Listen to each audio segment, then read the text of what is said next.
दूसरा क्वेश्चन आप देखिए, दिया दर्शाइए कि कोई भी धनात्मक विषम पूर्णांक जो होता है आपका 6q+1 या 6q+3 या 6q+5 के रूप का होता है जहां q कोई पूर्णांक है। ठीक, तो सबसे पहली बात ये वाला जी टर्म जो लिखी गई है आपकी धनात्मक विषम पूर्णांक, थोड़ा सा इस पे गौर करिए। जैसे हमारे पास नंबर लाइन होता है, बहुत बार ये बताया गया होगा आपको लोअर क्लास में। ये संख्या 1 होती है, 2 होता है, 3, 4, 5 ऐसे से आप चले जाएंगे, ये इनफाइनाइट हो जाता है आपका। यहां पर आपको मिलेगा 6, फिर मिलेगा 7, ऐसे मिलता चला जाएगा। इधर आप आते हैं तो ये माइनस में मिलता है क्योंकि ये सारे प्लस होते हैं, पॉजिटिव। यहां पर देखिए, ये सब चीज को देख लें, ये आपका -2 हो जाएगा, -3 हो जाएगा, ये आपका -4 हो जाएगा। तो ऐसे डॉट डॉट करके माइनस इनफाइनाइट की तरफ चला। ये है आपके पूर्णांक। क्वेश्चन में क्या करें, धनात्मक विषम पूर्णांक। तो पढ़ाया गया है कि इधर वाला जो जीरो के इस साइड होता है, इस वाले पूर्णांक हम लोग क्या बोलते हैं, शायद हम इसको बोलते हैं धनात्मक पूर्णांक। बात समझिए, इसको हम क्या बोलते हैं, धनात्मक पूर्णांक। और इस चीज को हम क्या बोला करते हैं, इसको बोलते हैं ऋणात्मक पूर्णांक। ठीक, इसको हम लोग क्या बोलते हैं, ऋणात्मक पूर्णांक। बात क्लियर। अगर ये आपका ऋणात्मक पूर्णांक है तो देखिए कितनी चीजें बहुत बढ़िया से स्पष्ट हैं कि क्वेश्चन में कहा बताइए कि कोई भी जो धनात्मक विषम पूर्णांक, अच्छा एक चीज और, धनात्मक पूर्णांक है और धनात्मक पूर्णांक में आपके 1 भी आएगा, 2 भी आएगा, 3, 4, 5, 6, 7, 8 सब आएंगे। लेकिन जब हम बात करेंगे धनात्मक विषम पूर्णांक की तो शायद एक धनात्मक विषम पूर्णांक में आपका 3 आएगा। बताइए आएगा कि नहीं आएगा, 1 भी आ सकता है, 5 आएगा आपका, 7 आएगा, जिसको हम लोग क्या कहते हैं, धनात्मक विषम पूर्णांक। 1 होगा, 3 होगा, 5 होगा, 7 होगा, 9 होगा, आपका 11 होगा, 13 होगा, 15 होगा, 17, हर वो संख्याएं जो 2 से नहीं करती हैं और पॉजिटिव भी होनी चाहिए। जब 2 से नहीं करेंगे तो उसी को हम लोग क्या कहेंगे, धनात्मक पूर्णांक। क्वेश्चन आपका क्या कह रहा है कि कोई भी जो धनात्मक विषम पूर्णांक होता है, ध्यान से समझिएगा, जितने भी धनात्मक विषम पूर्णांक होते हैं वो इसी टाइप के होते हैं। अगर उनका जनरल फॉर्म, हम उसको जनरल फॉर्म निकालना चाहें तो इसी टाइप के होते हैं। अब इस चीज को वो कहा है कि यूक्लिड विभाजन प्रमेय कैसे बताइए, तो थोड़ा सा ध्यान देते हैं, शायद अगर आप समझ पा रहे होंगे। ये जो फॉर्मेट लिखा हुआ है बड़ा स्पष्ट है। जैसे हम 5 से जब 2 को भाग देते थे तो शायद आता था 2 दूना क्या हो जाता था, 4, और यहां पर क्या आता था आपका 1। कैसे लिखते थे आप, 2 गुणे 2, 2 गुणे 2 प्लस 1। क्लियर है। ये वाली चीज आपकी हुआ करती थी क्या, B, और ये वाली चीज हुआ करती थी आपकी Q, और ये वाली चीज हुआ करती थी क्या, R। तो अगर इस चीज से हम लोग समझें, यहां से समझने का प्रयास करें, अगर ये 6q+1 है तो जरूर ये किसी के इक्वल रहा होगा। जैसे ये हमारे पास जो 2 गुणे 2 प्लस 1 आया है, ये किसके इक्वल है, 5 के। उसी प्रकार से अगर हम समझें तो ये जो आपका 6q+1 है ये जरूर किसी के इक्वल होगा। ये जो आपका 6q+3 है ये भी किसी के इक्वल होगा। ये जो 6q+5 है ये भी किसी के इक्वल होगा। इसी चीज को हम मान लेते हैं, यही क्या है आपका, ये जो इक्वल है यही चीज आपका क्या है, एक्चुअल में यही भाज्य है। यही क्या है, भाज्य है। क्वेश्चन में भाज्य नहीं दिया है और वही भाज्य को निकालने की जरूरत है हमको। शायद जहां तक आप समझ पा रहे होंगे कि अगर हम q की वैल्यू कोई भी पूर्णांक यहां पर रखें तो शायद एक वही मिलता चला जाएगा, बड़े आसानी से मिलता चला जाएगा। क्योंकि अगर हमको किसी चीज की जरूरत है तो जरूरत केवल q की है। तो ये चीज क्या कर रहा है, अगर उस क्वेश्चन से हम लोग समझें तो यहां पर हमको भाज्य नहीं पता है तो हम क्या करेंगे, यूक्लिड विभाजन प्रमेय में हमको साथ a b q r सबकी जरूरत पड़ती है। इसलिए हम सबसे पहले क्या करेंगे, मान लेंगे, माना सॉल्यूशन देखिए ध्यान से, इत्मीनान से समझिए एकदम। माना हमारे पास 2 धनात्मक पूर्णांक हैं, या फिर चलिए यही ले लेते हैं, 2 धनात्मक पूर्णांक हैं, a है और दूसरा वाला क्या है, b है। जिसमें हमने क्या कहा कि जिसमें a जो है वो ग्रेटर है किससे, b से। अगर हम प्रश्न को देखें तो साथ प्रश्न से स्पष्ट है, ध्यान से समझिएगा। प्रश्न के अनुसार स्पष्ट है आपका कि b की वैल्यू कितनी है 6, ध्यान दीजिएगा 6q + 1, 6q + 3 और 6q + 5। b की वैल्यू आपकी क्या है 6 है और a हमको नहीं पता है, हमने a को मान लिया। b की वैल्यू 6 है, a हमने मान लिया। तो अगर हम यहां पर लगाएं यूक्लिड विभाजन प्रमेय का, ध्यान से समझिएगा, यहां से अगर हम लगा दें यूक्लिड विभाजन, अगर हम यूक्लिड विभाजन प्रमेय का लगाएं तो यूक्लिड विभाजन प्रमेय का आपका क्या कहता है कि ये होता है a = bq + r। क्लियर है? लेकिन r की वैल्यू जो होनी चाहिए आपकी, ये जो r की वैल्यू होनी चाहिए वो बड़ी होनी चाहिए या फिर बराबर होनी चाहिए किसके 0 के, लेकिन छोटी होनी चाहिए किससे b से। क्लियर है? कोई दिक्कत? अगर इसी चीज को हम दिए गए प्रश्न के अनुसार समझें, b की वैल्यू कितनी आपकी दी गई है 6, तब a = कितना हो जाएगा, ये आपका हो जाएगा 6q प्लस ये हो जाएगा r। जब 6q + r हो जाएगा, यहां से अगर हम लोग समझें तो r की वैल्यू आपकी क्या हो सकती है, बराबर हो सकती है या फिर बड़ी हो सकती है 0 से, लेकिन हमेशा छोटी होगी किससे 6 से। और ये शुरुआत में ही बताया गया जब यूक्लिड विभाजन प्रमेय का हम बता रहे थे कि जब r की वैल्यू 6 मतलब ऐसे छोटी है, यानी हम ये कहें कि जब b की वैल्यू आपकी क्या है, जब b की वैल्यू 6 है तो r क्या आना, r की संभावना 0 आ सकता है, 1 आ सकता है, 2 आ सकता है, 3 आ सकता है, 4 आ सकता है, 5 तक आ सकता है, लेकिन 6 नहीं आ सकता। बातें समझ में आ रही नहीं? जैसे जब b की वैल्यू 6 है तो r का मान कितना आ सकता है, 0 आ सकता है, 1 आ सकता है, 2 आ सकता है, 3 आ सकता है, 4 आ सकता है, 5 आ सकता है, लेकिन कभी भी 6 नहीं आ सकता। ठीक, तो इस चीज को हमने क्या करा, इसके अनुसार लिख दिया। तो यहां से अगर हम समझें b की वैल्यू 6 है आपकी, r की वैल्यू 0, 1, 2, 3, 4, 5। अगर प्रश्न से समझें तो यहां पर क्या दिया है 6q + 1, क्या दिया है 6q + 3, r की वैल्यू 1 दिया है, r की वैल्यू 3 दिया है, r की वैल्यू 5 दिया है। यानी r की वैल्यू 1 लेना है हमको, r की वैल्यू 3 लेना है हमको और r की वैल्यू 5 लेना है। हम 0, 2 और 4 नहीं लेंगे। 0, 2, 4 इसलिए नहीं लेंगे क्योंकि क्वेश्चन में एकदम क्लियर स्पष्ट है कि r की जगह हमको 1 लेना है, r की जगह 3 लेना है और r की जगह क्या लेना है, ठीक 5 लेना है। तो प्रश्नानुसार r हमको क्या लेना पड़ेगा, 1 लेना पड़ेगा, 3 लेना पड़ेगा और 5 लेना पड़ेगा। इस चीज को एकदम बिल्कुल दिमाग में सेट करके रख लीजिए। r की वैल्यू हम 1 रख सकते हैं, r की वैल्यू हम 3 रख सकते हैं और r की वैल्यू हम क्या रख सकते हैं 5 रख सकते हैं। क्लियर? अब इस बात को आप समझिए।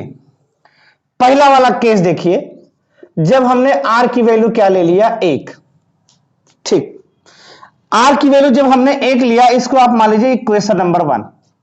जब हम r की वैल्यू 1 ले लिए तो बताइए इसको हम क्या लिख सकते हैं, तब हम समीकरण 1 से लिख सकते हैं, समीकरण 1 से लिख सकते हैं a = 6q प्लस क्या लिख सकते हैं 1।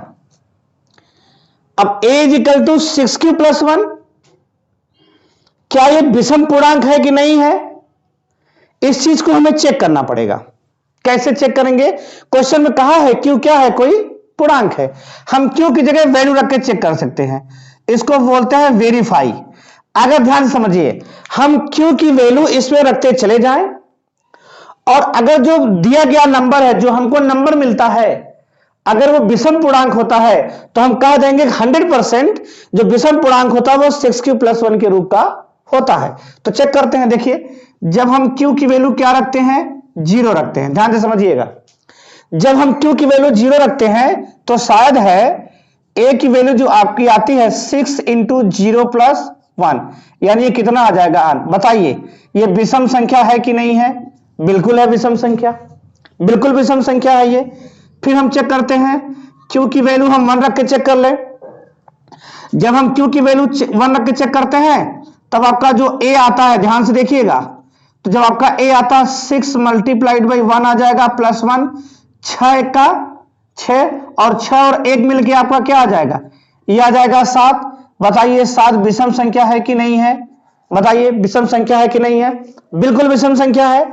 अगर हम Q की वैल्यू क्या रख दें, यहां पर 2 रख दें, तो A की वैल्यू आपकी कितनी आती है 6 इंटू 2 प्लस 1, बताइए 6 दूना 12 1 13। अब बताइए 13 विषम संख्या है कि नहीं है? बिल्कुल है, 13 विषम संख्या। अगर हम Q की वैल्यू 3 रख दें तो बताइए A की वैल्यू कितनी आती है 6 गुणे 3 धन 1, 6 तिहाई 12 1 13, सॉरी 6 3 18 1 19 आ जाएगा आपका। बताइए ये विषम है कि नहीं है? इवन आप ध्यान से समझिए, Q की वैल्यू आप कुछ भी रख के देख चेक कर लीजिए, आपका 1 आएगा 7 आएगा 13 आएगा 19 आएगा, मतलब सब के सब क्या आ रहे हैं विषम संख्या। अब आप कहेंगे सर जी आप तो बड़ा छोटा छोटा नंबर रख के हम लोग भटका रहे हैं, तो कोई बड़ा नंबर ले लीजिए। सपोज करिए हम Q की वैल्यू 20 रख देते हैं। जब हम Q की वैल्यू 20 रख देते हैं तो A की वैल्यू 6 इंटू कितना आ जाएगा 20 प्लस 1, और 20 छक्का कितना होता है बताइए, 20 चौक 80, 20 पंजे 100, 20 छक्का 120, एक ऐड कर देंगे कितना आ जाएगा 121। बताइए ये विषम है कि नहीं है? बिल्कुल विषम है, बिल्कुल विषम संख्या है। मतलब जब जब हम Q की वैल्यू रखेंगे तब तक ये A जो होगा, ये 6Q प्लस 1 जो होगा वो हमेशा हमको क्या देगा, विषम संख्या देता है। अतः हम बड़े आसानी से कह सकते हैं किसी भी Q के लिए, और Q है क्या पूर्णांक, किसी भी पूर्णांक के लिए जो 6Q प्लस 1 है, किसी भी पूर्णांक के लिए ये जो 6Q प्लस 1 है वो हमेशा विषम संख्या को प्रदर्शित करता है। किसको प्रदर्शित करता है? विषम संख्या को प्रदर्शित करता है। बात क्लियर, कोई कंफ्यूजन नहीं। हम R इक्वल टू 3 पे चेक कर लेते हैं, देखिए उसकी क्या कहानी कहती है। चलिए R इक्वल टू 3 को देख लीजिए आप। जब हम R की वैल्यू 3 रखते हैं समझिएगा, तब A इक्वल टू आपका आता है 6Q प्लस 3। क्या आता है आपका? A equal to 6Q plus 3। हम फिर इसको क्या करते हैं, फिर इसको हम वेरीफाई करते हैं। फिर जब हम इसको वेरीफाई करेंगे तो देखिए जब Q की वैल्यू हमने 0 रखी, जब Q की वैल्यू हमने 0 रखी तो साथ A की वैल्यू आ गई 6 इंटू 0 प्लस 3 आ गया 3। बताइए ये कैसा संख्या है, विषम है कि नहीं है? बिल्कुल विषम है। हम Q की वैल्यू 2 रख देते हैं या फिर पहले 1 रख के चेक करिए, तो A इक्वल टू 6 इंटू 1 आ जाएगा प्लस 3। बताइए 6 का 6 3 9। बताइए ये विषम है कि नहीं है? बिल्कुल विषम है। अगर हम Q की वैल्यू यहां पर रख दे 2 तो साथ A इक्वल टू 6 इंटू 2 आ जाएगा प्लस 3, 6 दूना 12 3 15 आ जाएगा आपका। ये बताइए कौन सी संख्या है? तो इवन आप Q की वैल्यू कुछ भी रख के चेक करेंगे हमेशा क्या देगा, वो एक विषम संख्या देगा, बिल्कुल विषम संख्या देगा आपका। बातें क्लियर हुई? 1 आया आपका, 7 आया, 13 आया, 19 आया, कितना आ गया? ठीक। तो इस तरीके से आप कोई भी नंबर रखते चले जाएंगे, क्योंकि कोई भी वैल्यू रखते चले जाएंगे हमेशा आपको विषम संख्या मिलती। इस बात से भी तो हम क्लियर हो जाते हैं, एकदम बिल्कुल क्लियर हो जाते हैं कि कोई भी हमारे पास जो विषम संख्या होती है किसी भी Q के मान के लिए, मतलब किसी पूर्णांक के लिए, किसी पूर्णांक के लिए 6Q प्लस 3 जो होता है वो हमेशा एक विषम संख्या को प्रदर्शित करता है। मतलब अगर हमको विषम संख्या लेनी है तो हम 6Q प्लस 3 को भी मान सकते हैं। हमको विषम संख्या लेनी है तो हम 6Q प्लस 1 को भी मान सकते हैं। देखिए इसी तरीके से हम ट्राई लेते हैं किसका, जब R इक्वल टू तीसरा वाला आपका 5 दिया हुआ, जब R इक्वल टू हम 5 देंगे तो बताइए, तो जब R इक्वल टू हम 5 लेंगे तो साथ हमारा जो यूक्लिड विभाजन प्रमेय क्या हो जाएगा, ये हो जाएगा 6Q प्लस 5। चलो इसको वेरीफाई करके देखते हैं। जब हम Q इक्वल टू 0 रख देते हैं, ध्यान दीजिएगा, जब हम Q इक्वल टू 0 रखते हैं तो साथ A की वैल्यू आती है 6 इंटू 0 प्लस 5, यानी क्या आ गई 5। अब बताइए बाबू ये विषम है कि नहीं है? बिल्कुल है विषम। अगर हम Q की वैल्यू यहां पर 0 रख दें तो साथ A की वैल्यू आती है, सॉरी Q की वैल्यू 1 रख दें तो 1 आ जाएगा प्लस 5। बताइए 6 का 6 5 11, और 11 विषम है कि नहीं है? बिल्कुल है। बताइए अगर हम Q की वैल्यू 2 रख देते हैं तो A की वैल्यू 6 इंटू 2 प्लस 5। बताइए 6 दूना 12 5 17, ये विषम है कि नहीं है? तो इवन आप कोई भी नंबर रख के Q का देखिए सब के सब क्या मिलेंगे, विषम मिलेंगे कि नहीं मिलेंगे? आपको वहां 1 मिला, यहां पर 3 मिला, यहां पर आपको 5 मिला, यहां पर आपको 7 मिला। अच्छा एक मजे की बात यह है, हम बड़े आसानी से अगर जितना हमको रिजल्ट मिला है शायद सबका विषम संख्या अगर हम लोग लिखें, शायद यहां पर देखिए 1 मिल गया, ध्यान से समझिएगा इसको। देखिए हमको क्या मिला, 1 मिला है, 3 मिला है, 5 7 9 भी मिला, 11 मिला, 13 मिला, 15 मिला, 17 मिला, देखो 19 मिला। तो एकदम क्रम से मिलते गए। इसका मतलब हम कह सकते हैं कि जो 6q+1, 6q+3 और 6q+5 है, यह 100% धनात्मक विषम संख्या को प्रदर्शित करती है। हम इन तीनों में q की वैल्यू अगर रख के चेक करें ना, इन तीनों में अगर हम q की वैल्यू रख के चेक करें तो जितने धनात्मक विषम पूर्णांक हैं सब हमारे सामने उपस्थित हो जाएंगे बिना सोचे समझे। देखिए सारे के सारे। इसके बाद आपका क्या आता, अगर आप ध्यान देते तो इसके बाद आपका क्या आता, 21 आता, इसके बाद क्या आता, 23 आता, इसके बाद क्या आता, ऐसे आता चला जाता। इसका मतलब हम कह सकते हैं कि कोई भी जो हमारे पास धनात्मक विषम पूर्णांक होता है वो दिखने में कैसा होता है, किसी भी पूर्णांक के लिए 6q+1, 6q+3 और 6q+5, बिल्कुल इस तरीके को आप नोट कर सकते हैं, समझ सकते हैं। अब हम अगला क्वेश्चन सॉल्व करेंगे। देखिए आपका जो क्वेश्चन नंबर 3 है, थोड़ी सी थ्योरी है, समझिएगा इस बात को। दिया किसी परेड में 616 सदस्यों वाली एक सेना आर्मी दिया है कि टुकड़ी को 32 सदस्यों वाले एक आर्मी बैंड के पीछे मार्च करना है। दोनों समूहों को समान संख्या वाले स्तंभों में मार्च करना है। उन स्तंभों की अधिकतम संख्या क्या है जिससे जहां बात अधिकतम की हो जाए, समझ लीजिएगा आपको महत्तम निकालना है, एचसीएफ ज्ञात करना है, हाईएस्ट कॉमन। ठीक, तो हम महत्तम निकाल लेते हैं। देखिए सीधा सीधा दिया है हमारा 6 से 16 और 32 का एचसीएफ निकाल लेंगे। यहां पर देखिए क्या दिया गया है, सदस्यों की संख्या दी गई 616। क्वेश्चन नंबर आपका ये 3 है, इसमें दी गई है सदस्यों की संख्या दी गई 616 और उसके बाद क्या दिया, आर्मी की टुकड़ी कितनी है आपकी, अच्छा 32 सदस्यों वाली आर्मी की एक टुकड़ी है। टुकड़ी के सदस्य कितने हैं आपके, कितने हैं 32, बहुत आराम से निकल जाएगा। बात क्या कर रहा है इसमें कि जो हमारे पास जिसमें वो मार्च कर पाएंगे वो आपका क्या हो जाएगा बाबू, अधिकतम स्तंभों की संख्या क्या है जिसमें वे मार्च कर, अधिकतम स्तंभों की संख्या जो आपका अधिकतम स्तंभों की संख्या होगी वो हो जाएगी 616 तथा 32 का एचसीएफ। इसका आप एचसीएफ निकालिए, बड़े आसानी से अधिकतम स्तंभों की संख्या आ जाएगी। बात क्लियर, बस तरीका वही, बिल्कुल मेथड वही। क्या करेंगे, सबसे पहले हम ए को देखेंगे। यहां पर देखें 616 आपका बड़ा है किससे, 32 से, इसका मतलब ए आपका क्या हो जाएगा 616 और बी आपका क्या हो जाएगा 32। अगर ए आपका 616 हो गया और बी आपका 32 हो गया तो बिल्कुल यूक्लिड विभाजन प्रमेय का लगा दीजिए। ये इज इक्वल टू कितना हो जाएगा 32 गुणे भाग करके देख लिया जाए तो हो जाएगा 616, अब भाग देंगे 32 से तो एक बार जाएगा आपका आ जाएगा 2, 11 में से 2 गया 9 और 15, यहां बच जाएगा आपका 5, 5 में से 3 गया 2, फिर आप 6 लेके आएंगे तो 9 जाएगा आपका, 9 दूना 18, 9 तिरिक 27, यहां गया आपका 8, 0 और 0। तो ये आपका क्या हो गया, ए हो गया, बी और ए क्या हो गया क्यू और ये क्या हो गया आपका आर। तो हो जाएगा 32 मल्टीप्लाइड बाय कितना हो जाएगा 19, शेष का आपका आर, और आर 0 नहीं है।